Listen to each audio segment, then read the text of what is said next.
Thanks for being at church today. We got a great conversation ahead for you, all around rest for your soul and the practice of Sabbath. I'm going to invite our panels, participants, they're going to come up now. And Amy, would you welcome them as they come?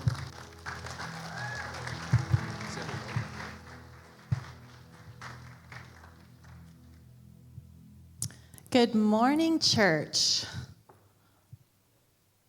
Brown, that was an excellent little chorus of good mornings. I understand the caffeine is hitting at different rates today. But welcome. If you are joining us for the very first time, I feel like I'm really far away from you guys, but these chairs are really heavy, so I'm not even going to try to talk and move it at the same time. If you're joining us perhaps for the first time or you're newer to Forest City, this is not what a typical Sunday service looks like. But we're really excited because we know that as a community, there is something to be learned and gleaned from many others beyond just the few individuals that regularly stand on this stage and talk. And we are just wrapping up a series. We kicked off the new year doing a series around the idea of Sabbath. And Sabbath is a word that for lots of us in this room, we hadn't heard it until we had been in a church context. But Sabbath itself is actually a very ancient practice that is about slowing down and resting and allowing the reality that God loves us and is pleased with us without us having to strive and be more. It is a day of delight. It is a day of replenishment. And this has been practiced for generations upon generations. But somewhere along the line, I would say our current day culture has really decided that we don't have time. We are too busy to Sabbath. We are too busy to take a day off. We are too busy to slow down. And that struggle is very real. We all sense that in one capacity or another. And it's funny because as easy as it would seem to encourage you to take a day off, that's actually really hard to do. And so we have spent the last 5 weeks, I'm saying that with a question mark. Today is 6. Yes, okay. We have spent 5 weeks exploring these facets of what is Sabbath. And we like to say Sabbath is an act of trust or an act of resistance. It is an act of pushing against the idea of having to earn your worth, having to earn your value. And so as we went through the last 5 weeks, I'm going to give you a quick overview. We've talked a lot about what makes that really hard for us, our schedules, our inner drive, all of these different things. We've spent time, Joel did a great sermon on the idea of a day of delight. It is a day that replenishes us. It's a day that refills us, and really gave just some ideas and context and imagery to what that looks like, as well as just a day of healing. Jordan talked last week about this idea of this a day that you're able to slow down and allow the grace of God to heal those parts of ourselves that we often busy ourselves out of having to think about or deal with. And so it's been a really challenging series for me personally. We've really enjoyed in our small group. We've had lots of great discussions around this. The idea of what would that look like? How could that fit into my life? You know, what are the things that I have allowed to take priority that perhaps actually at the end of the day are not actually serving me? So it's been really fun. But one of the things that's funny as a pastor is you say hello to somebody, and if you make the mistake of saying something like, hey, long time no see, which is just an expression, everybody, just an expression, people automatically account to where they've been. Like if you're like, hey, long time no see, and they're like, oh, we've had a soccer tournament, and then we had a thing, and then we did a thing. Like they feel the need to confess to you, and I'm like, I didn't mean anything by it. I really didn't. But it becomes something that often people feel the need to inform me about how they are or aren't going to do something that has been talked about on Sundays. And so the last several weeks after the service, I'll say like, have a great day, enjoy the sunshine. They're like, I'm going home, but I'm not doing anything. I'm not going to do anything. And I'm like, oh, okay, I'm going to do things when I get home. But it almost has, we've worked really hard to try to make Sabbath something that we're trying to explain and break a mold of perhaps this religious stiffness of this idea of like, we're going to sit and we're going to pray all day and we're going to have fun. And so we've been trying really hard to texture that and color that because people's lives look different and your realities look different. For Jordan and I personally, our Sabbath that we do is on a Friday because that's a day off for us. That's not a day off for everybody else.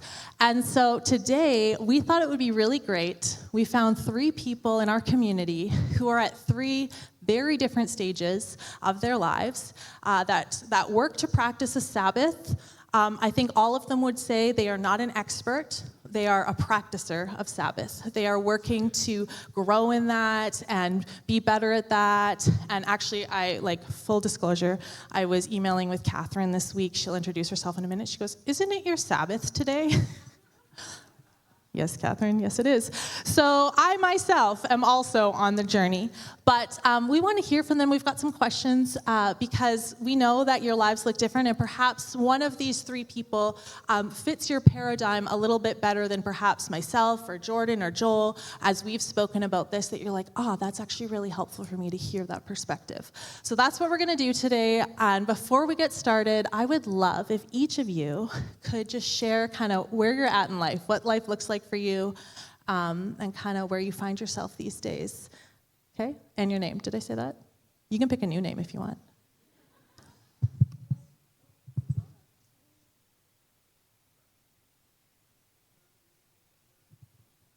There we go. I don't think I'll be picking a new name.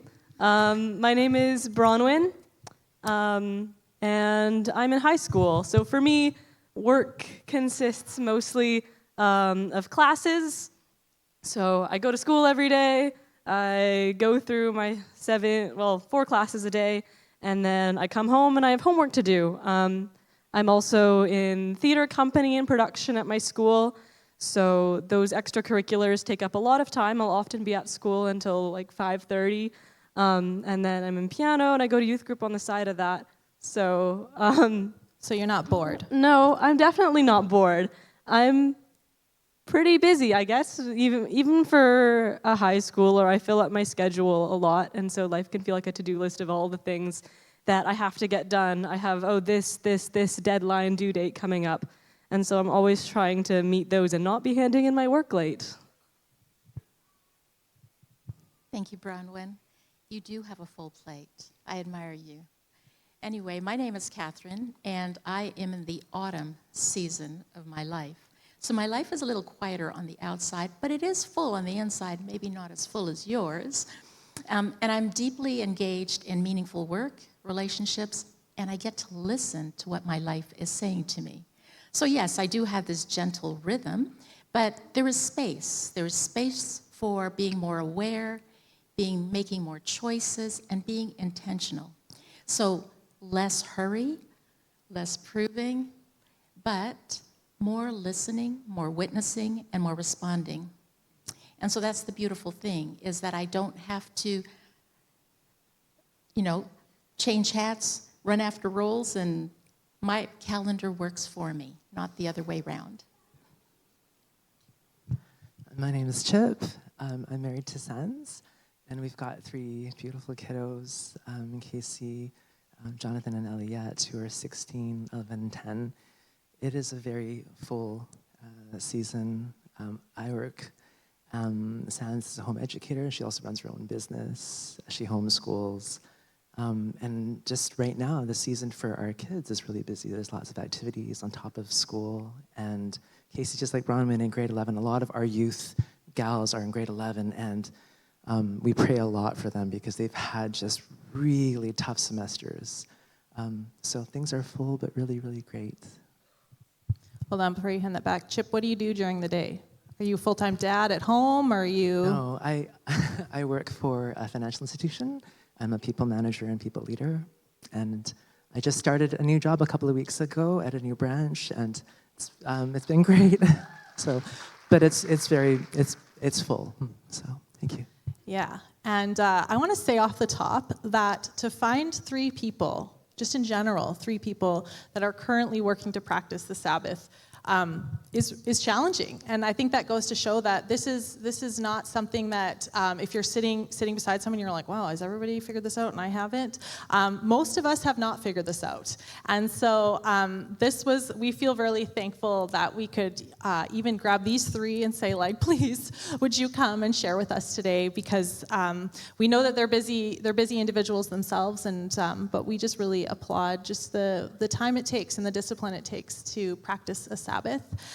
So on that note, as we get going, could you just speak really briefly about, as you practice a Sabbath day, what does that look like for you, generally speaking? Like week to week, what are kind of the pieces that you incorporate? So for me, because homework is my primary work, what I try to do is on Saturday, I have to pre-plan it out and think about, okay, what needs to be done for Monday, and I will just blaze through my homework, or as much of it as I can. And Sunday is my day of rest. It's my Sabbath, what works the best in my schedule. And so on Sunday, I just have to set the homework aside and focus on doing activities that I enjoy, that bring me delight, as Joel would say. Sometimes, if I'm really tired from the week, and I can't get through everything on Saturday, what I'll do is I'll just start my Sabbath a few hours early, say at like 6 p.m., and it'll go till 6 p.m. on Sunday, so I still get a couple more hours when I have some more energy to get stuff done. But I make sure that I have like those 24 hours in there to not worry about whatever's going on at school. So in that, what is your 24 hours? What do you do in that time? Like, what are things that I would say fill your cup that you look forward to? I love crafting. I love reading. I'll try to go outside if the weather's nice. I should probably start doing that more often. I I don't know. Whatever feels like it would be enjoyable in the moment. Yeah. So it kind of is a little bit play it by ear, just a little bit what that day holds. Got it. Okay. Thank you, Bronwyn. I think you enjoy everything you do. You just have that glow about you. So I'm not in school, and I'm not employed, and I am not employable.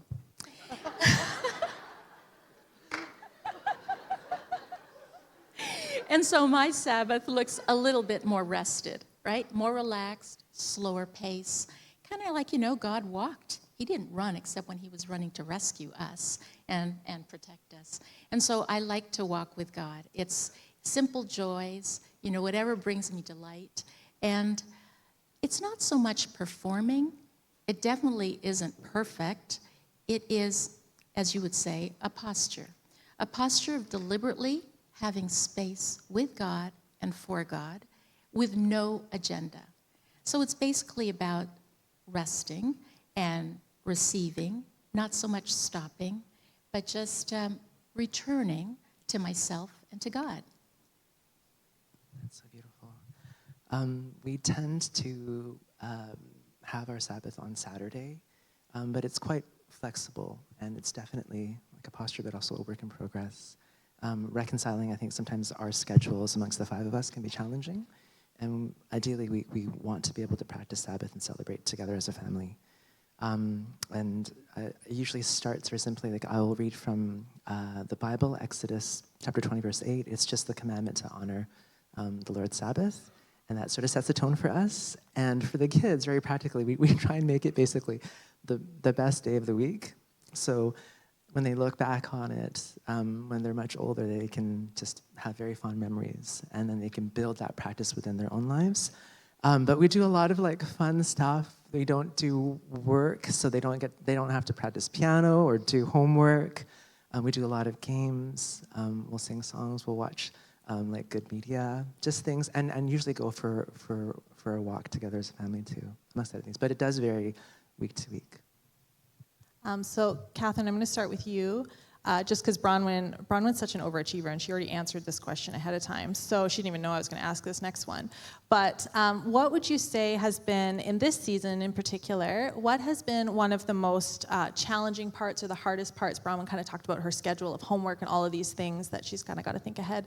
But for you two, what do you find is the piece that can really get in the way or really hamper having a Sabbath day? Well, I think I mentioned to you that I am a recovering people pleaser. You're still people pleasing because that's your job. And a performance addict. So for me, honestly, the hardest thing is just to keep Sabbath simple, right? Not resisting the urge to have that to-do list. Check people, check nature, check play, feasting, check, check, check. You know, that's the urge I normally have. And then to resist the urge of expecting a reward after I practice Sabbath. So like, where's the peace I was supposed to get? Where's that epiphany? No, it's just about resting and receiving what God has to reveal to me. So it's really quite simple. Sorry, what was the question again, Amy? You were just so enthralled with Catherine's answer. You were like, yes, I more, forget. Lord, more. Just speaking a little bit as to what is kind of the challenging pieces for you in order to keep a Sabbath in this particular season. Yeah, thank you. I think the biggest challenge is because if you look at that particular day, if you think about, okay, if I just had an extra day to actually do homework, study for an exam, prep, like Sans is working on sermons for her choruses, and there's just a lot going on. And many of us, even culturally, it's like if we did actually spend that time, like you can actually look at the bottom line monthly, you would actually make more income, for example, right? You would be getting ahead. And so there's things like that, like if I just prepped a little more, if I had that time, I would be able to do my presentations a little better. I'd be able to facilitate the meeting better. I would have more effective time with my staff, whatever it might be. That's always the temptation, right? I think for all of us. I mean, it is a lie. Like, let's be really clear, it is. And from our experience, that's something we've learned, If I honor God, like he really will do incredible things, like somehow make more time, which I know is not possible, but he's the God of the impossible. All of a sudden, things go more smoothly. I become more efficient, more productive, but that is the temptation that if I just get a little bit done, if I can just put a little more here, if I take some of this time aside, it'll be better for the week. But I think that's a lie. On that note, I think in some capacity or another, you've all answered this, but I would be curious if there was anything more you wanted to add.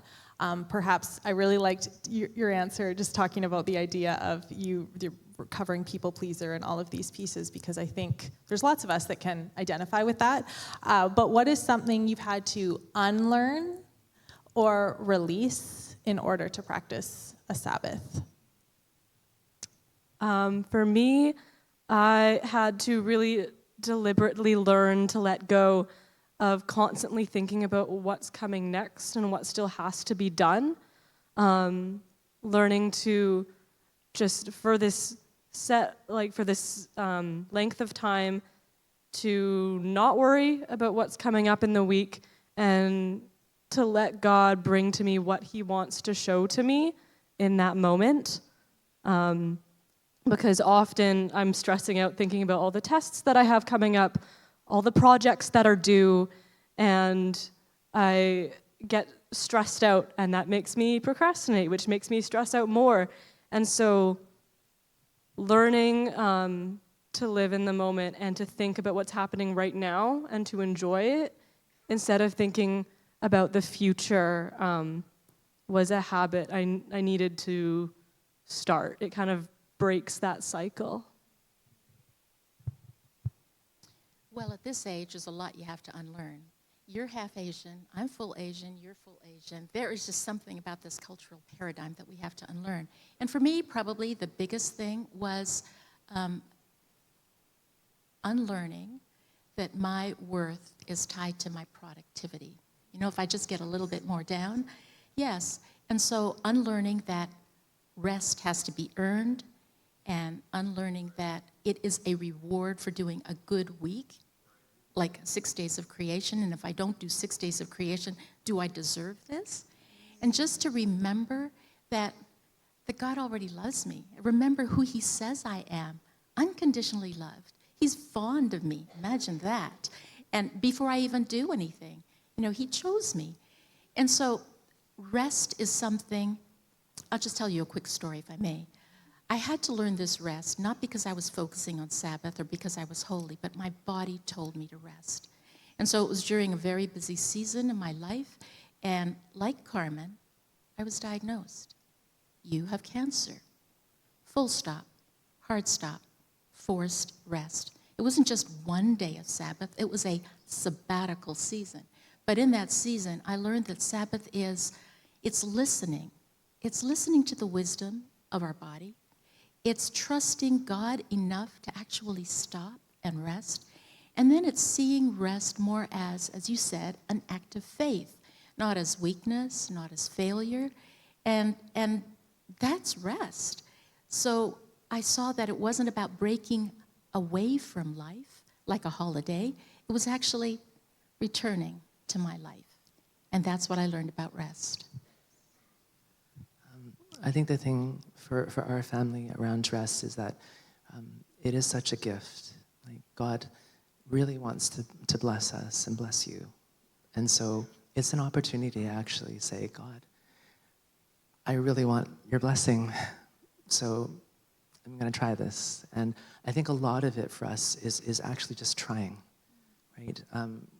We don't get it right at all. And it's evolved from when we were just a young couple, and then it completely transformed when we started having kids and like jobs and all these different things, right? And it will continue to change throughout the different seasons.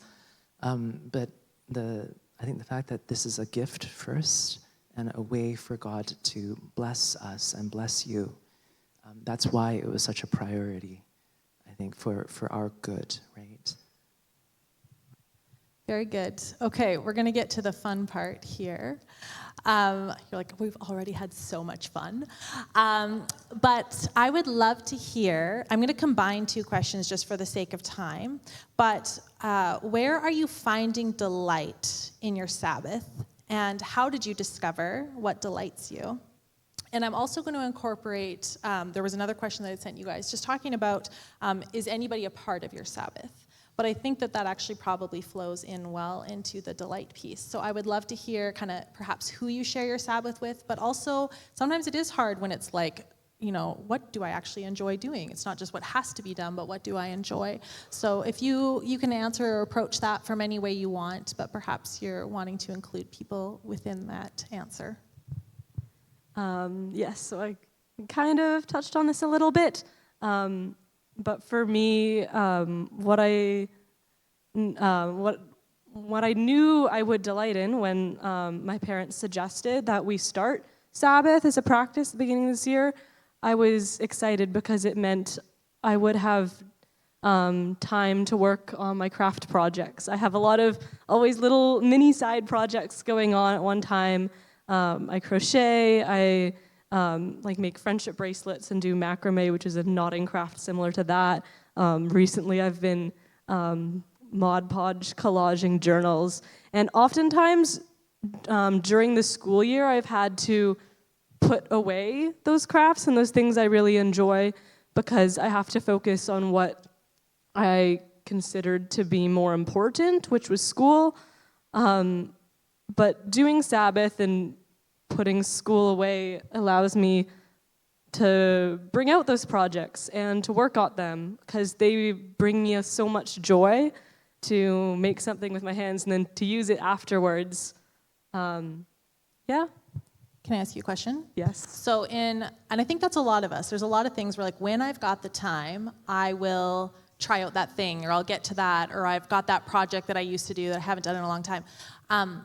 Do you find for yourself, this is going to be a bit of a leading question, okay, but what has been the benefit? Like, do you notice yourself returning to work, returning to, the things that you need to get done, having, done those projects? Is that for you feel like, I regret that I did that? Or do you feel like my cup feels fuller? Like kind of what's been, does that question make sense? Yeah. I'm free. I'm just kind of freewheeling it a little bit. I didn't prep you for that one. That's fine. Absolutely no regrets. I'm happy that I had the chance to use my creativity and to use whatever gifts God has given me during that time. And I come out of it feeling refreshed. I've had a chance to do something different, to break my routine, and I'm able to go back to like the like everyday life to the week, feeling restored. Yeah. Beautiful. I just think that you're very creative. And I think that creative piece, that is key. What gives us life is to create things, to bring things out of that weren't there before, because we were made in God's image. So we are co-creators. We get to participate what he's doing. And so we get to be surprised by joy when we do things that we pay attention to. We pay attention to what restores us, refuels us, replenishes us, and all those beautiful things. Of course they're going to fill us up. And so it's about, like I said, returning to the things that you were designed to do. And so we take great delight in that. And my compass question has been, before I do something on Sabbath, is, does this give me life? And if it gives you life, then yes, you're going to be ready for future challenges, but definitely to be present in the world with the wonderful people you get to be with. And the thing is, it depends on who you get to be with. You get to choose. You know, some of us replenish our energy by being alone. Some of us do it by feeding off the energy of those around us. And some of us, well, we just go back and forth, depending on what gives us life. And so I think, of course, when you have Sabbath with people you love, those relationships are deepened if they're invited, not obligated, and not expected. So we get to choose. That's beautiful. Yeah, we do have the honor of joining friends in their practice of Sabbath. So sometimes that'll mean we'll head over for dinner, or when we have dinner, they'll come over. When Sans and I were a lot younger, amongst our friends, some of them were married, some of them not. No kids, right? There was a weekly celebration, and Sabbath we'd practice it together, and there'd be a huge feast, and everyone would potluck, and it really felt like a party. And so, if that's something you can do in the season that you're at, go for it. It will continue to evolve. I know for us, we would love to be able to invite others in as a practice, and we're still figuring that out. Often our weekend, our Sabbath, it does change quite a bit. So we've had to keep things very flexible. And just to echo, anything that is life-giving, anything that makes you look up to God and say, thank you, Jesus, thank you. This is a gift. This is all gift. I think that's a great way of experiencing the practice of resting and celebrating and delighting. And so I just want to thank Joel for telling us how we could do these things that are delightful, like taking a walk in nature, either by ourselves or with somebody or a dog. Being with a friend and watching an old movie, laughing, eating a full bag of popcorn and not feeling guilty. Those are some of the simple things. Are you talking like the Costco Boom Chicka Pop bag that's like a sleeping bag? Or are you talking like microwave popcorn? Because either way, I'm fine with it. But okay, I actually was just going to mention one of the things Joel kind of talked about is that return on investment, of that idea of sometimes there's an energy expenditure in order to do something that refills us. And so it's not necessarily about, just being in a vegetative state all day long, but sometimes it is that you are heading out for that hike with friends, and, the end of it, you are so glad you did that you feel so much better as a result of doing that. And so there's a lot of things in our lives that it's like, oh, that is going to take effort. We do, in our house on Friday nights, I know it's not about me, but just for a moment here, we do pizza night on Friday nights with our kids, and Jordan if you've ever been to our house, Jordan does a great homemade pizza from scratch. And most days we do that. Not most days, most Fridays we do that. We watch a movie with our kids. And then there's other weeks where it's like, we're going to do Delicio, okay? We're just going to pop that guy in the oven, and we're just too tired for that. But often we bring friends into that. And so there is an element of a bit of hosting and having people there. But we're very intentional that time is time that we're bringing those around us that refill us, and we're spending that time with our kids.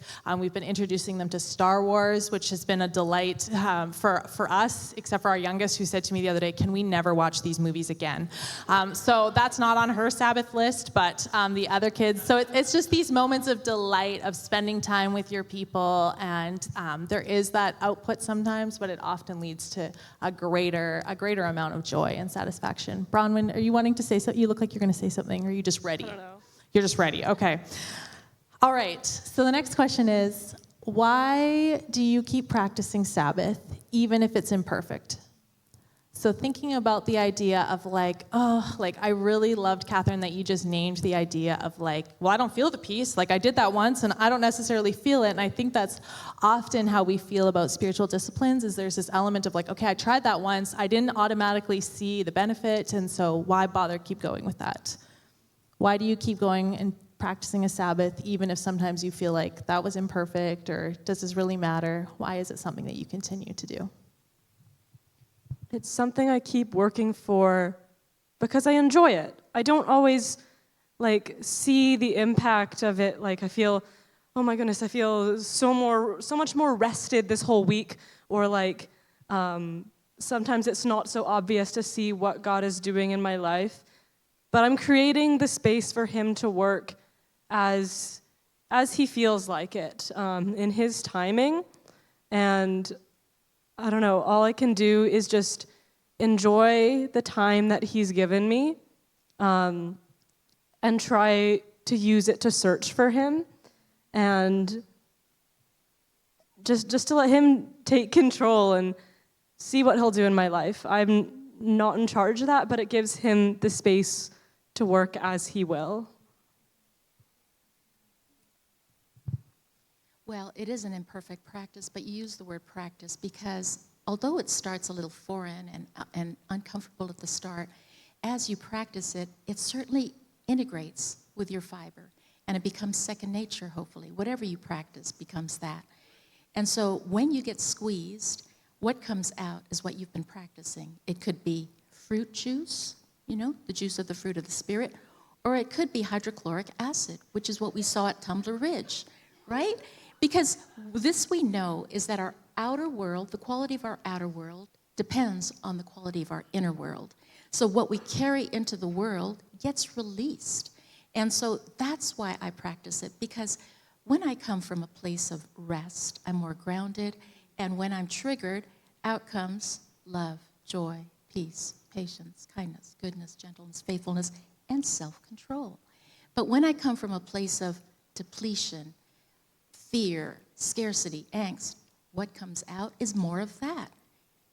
Anxiety, strain, stress, reactivity, and then that gets passed on to the dear people around me. So I practice Sabbath not just for myself, but for those that I'm in contact with. And you do that a lot because you're connecting with the public, and some of them come in irate. Well, so this is what I know, is that I don't practice Sabbath to get it right. I practice it because I need it. And my imperfect Sabbath tells the truth that I am not in charge of the universe. You should be glad of that. Amen. I think the practice of Sabbath for us, it's a spiritual discipline, right? And sometimes I think about it sort of like when we give of our finances, like tithing. On paper, it doesn't make a lot of sense, right? If you're giving out, you will have less, right? And the same thing with Sabbath. If we don't do, we will not get. And so the practice of Sabbath actually is a faith-building exercise, right? We talk a lot about it's about trusting God. It is.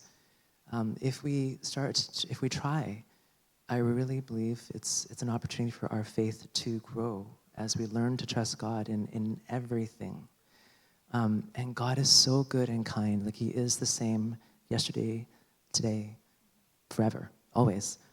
And when we honor him, he will honor you.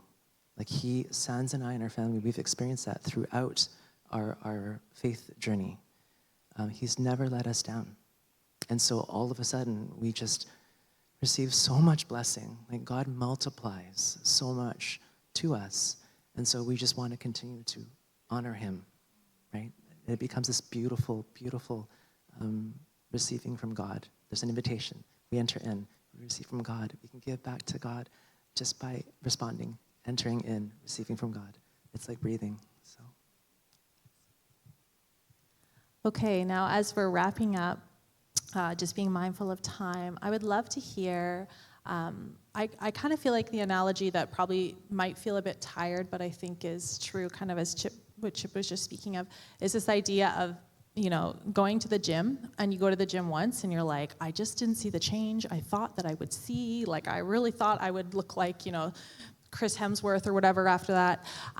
But over time, that building that discipline and that practice is where you see, that change and that development. And so in your lives, as we look to all these individuals, and I'm looking out over this room of people who are in all different walks and spaces and places in their lives, one, what might be, a benefit that you're like, I'm so glad I have continued on because this has grown in my life. Some of you have spoken a little bit to that. But perhaps, as you're speaking to people and encouraging them, what should they take away from this? And the idea of, like, my life just feels too full. You don't understand. I'm in this season. What would be your encouragement as to how you can, I would use the word testify to the benefit of Sabbath and the good that it has produced in your life, or the fruit, so to speak? Probably the biggest thing that I've noticed is the rest itself. Last year was a very busy school year for me, and at a point, especially around the end of first term, I felt exhausted, just drained. And doing Sabbath, among other things, managing my schedule a little bit better, or like keeping a consistent sleep schedule, but Sabbath on top of all of that just brings me rest, and it brings me a chance to stop and to just not do work and to not worry. And it's been really good for my mental health and to not feel like I'm exhausted all the time. I think it's one of the best decisions I made in this school year, and it wasn't as hard as I thought it would be to start making the time, to start moving things around so that I can make this intentional space of rest. And it's done so much for how I live my life.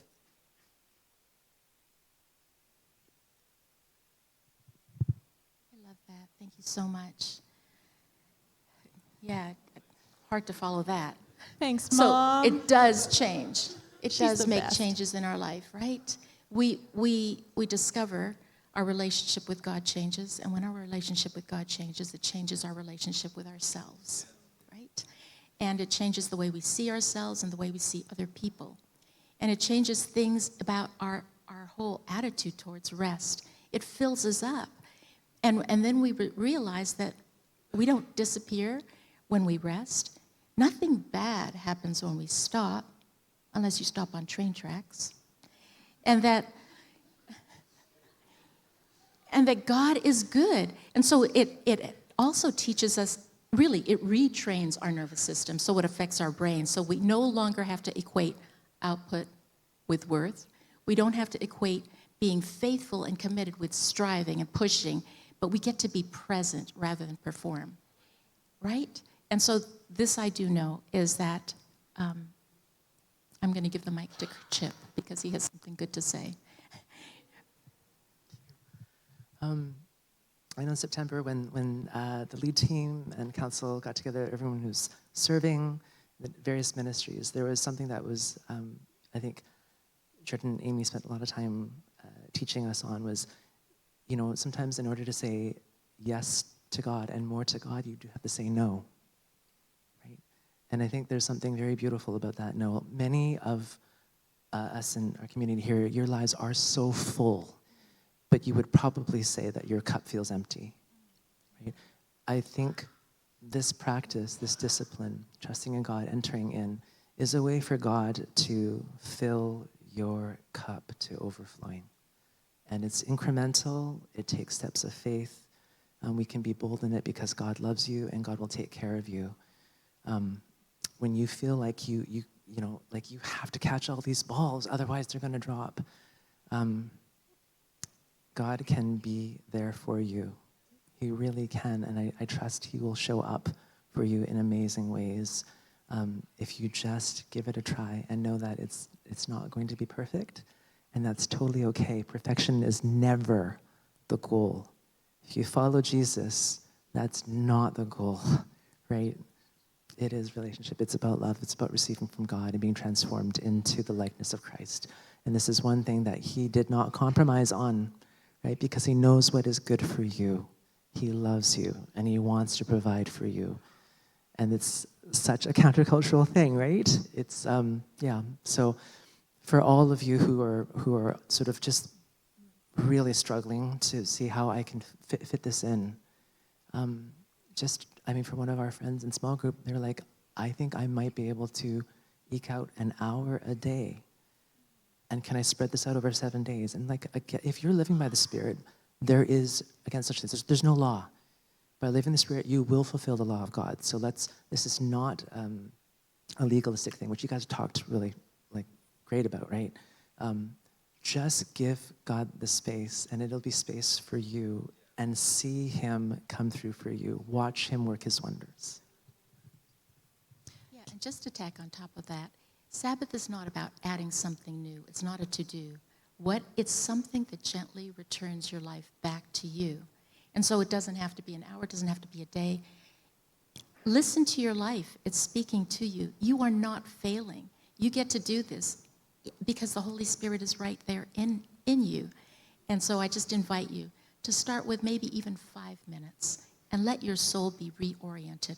Because what will happen is you will notice that your center of gravity will change, and everything that matters will rearrange around that. Can we give this panel a round of applause? I'm really thankful for sorry, I don't mean to stand over top of you, but I'm really thankful for you taking the time today, for you sharing your experiences with us.